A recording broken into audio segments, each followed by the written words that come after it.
First graders from Mars. Episode 1, Horus's Horrible Day.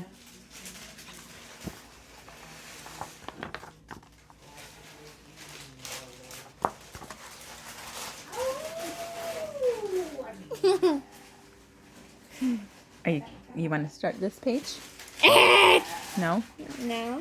It was a quiet day on Mars. A dust storm swirled across the ground. A volcano blew purple gas in the distance. Suddenly, a flying cup streaked across the sky.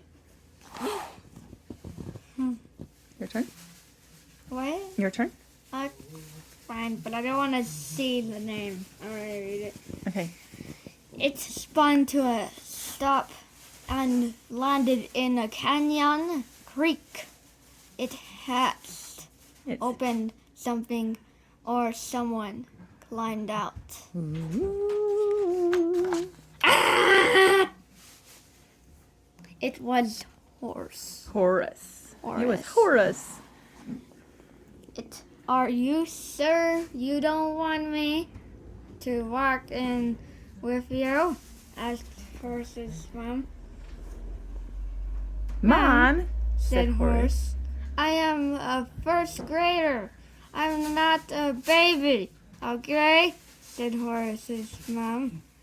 She stretched out her lips and out her and kissed Horus goodbye. She left a red suction mark. Horus rubbed the mark off his forehead. Then he headed into Mariner Valley Elementary School. He followed the twisty canyon paths until he found Pod 1. Nergal. A friend from Martin Garden. Martin Garden was already inside. Nergal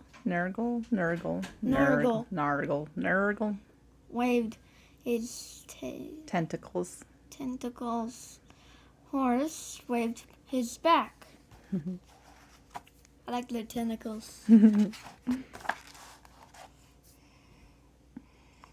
A teacher floated over. She had eyes in the back of her head, and in the front, and on the sides, and meep, meep, she said. I'm your teacher, Miss Vortex.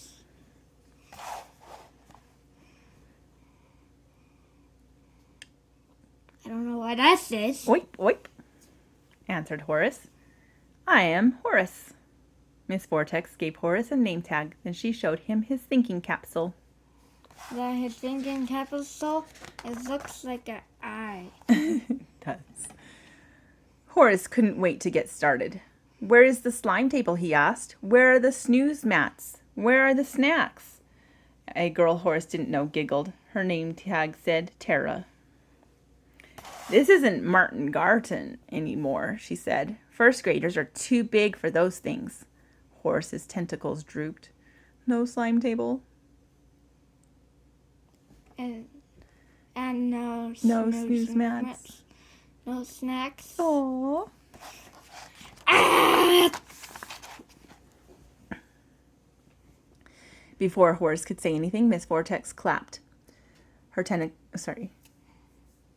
Miss Vortex clapped her tentacles together. Okay, Martin, she said. Let's get to work. Horus couldn't believe it. In Martin Garden, there was no work until at least the third day. The rest of the day didn't get any better. In reading, Horus was in the beta group.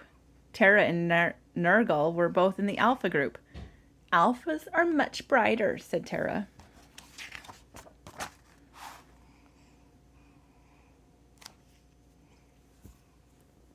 In our towers, Horus, draw a self-portrait. Am I right? Portrait. Yep. It doesn't look like you, said Tara.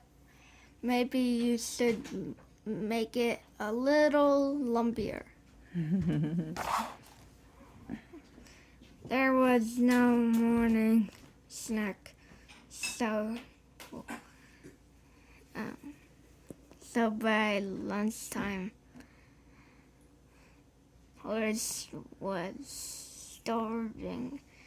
He was in such a hungry to eat that he slurped his soup up the wrong Tentacle. What kind of tentacle? Robots, said Tara. Everyone except Nurgle laughed. Horus felt horrible.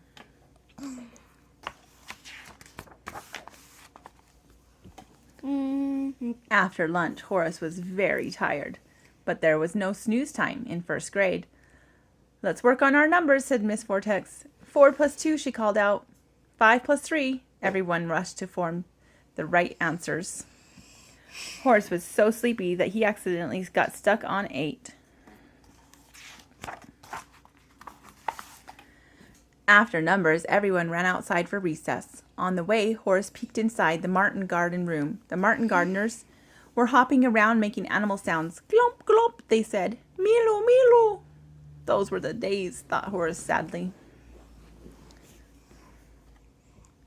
Horus's mom picked him up after school. How was it? She asked. Horrible, said Horus. I'm not going back. He refused. He refused to talk about it for the rest of the night. The next morning, Horus's parents came into his room. Horus, said Horus's dad, I think you should give first grade another try. I don't think so, said Horus. Horus, said Horus's mom, you can't live your life with only a Martin Garden education. Horus thought about it. He imagined eating snacks all day. He imagined snoozing when he was tired. He imagined getting a job testing slime tables. Yibbis, yes, yibbis, I can, he said.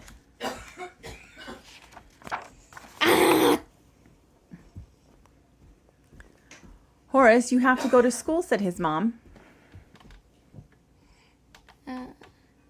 Said his mom. No-boo, said Horus. You can't make me. Unfortunately, though. As it turned out, she could. With a smiley face. Don't leave me here, begged Horus when they got to school. Just then, another flying cup pulled up beside them. A great blue martin dragged her giant blue daughter out of the hutch. Pelly, said her mother, behave. No, screamed Pelly. Horus stopped howling and started watching.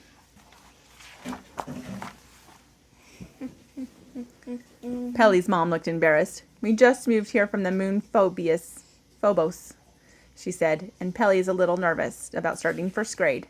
I am not nervous, wailed Pelly. No one understands. Big blue teardrops dripped out of her nose.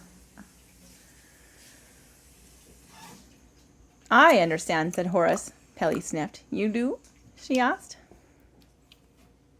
Yes, said Horus. Said Horus. First grade will be terrible, said Pelly. I know, I agree.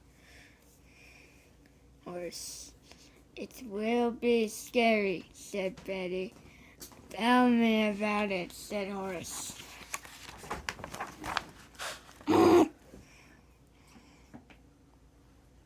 The teacher will be mean, said Pelly. Horus started to nod. Then he remembered that Miss Vortex saved his life twice yesterday. Actually, the teacher is okay, he said. Pelly looked doubtful. The work will be hard, said Pelly. Horus thought about getting stuck on 8. Then he remembered that he still got the answer right. It's not that hard, he admitted. I could get lost in the hall, said Pelly. I could show you around, offered Horus. Really, said Pelly. Really, said Horus. Pelly's and Horus's mom smiled. Offered to walk Pelly and Horus inside.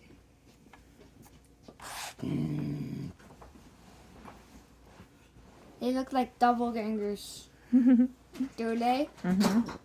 But different. No, said Pelly and Horace at the same time.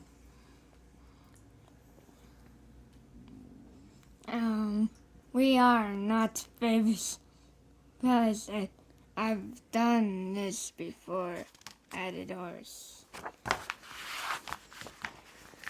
So Horace and Billy Bounced. bounced into Pod One together, and from then on, first grade started to look up.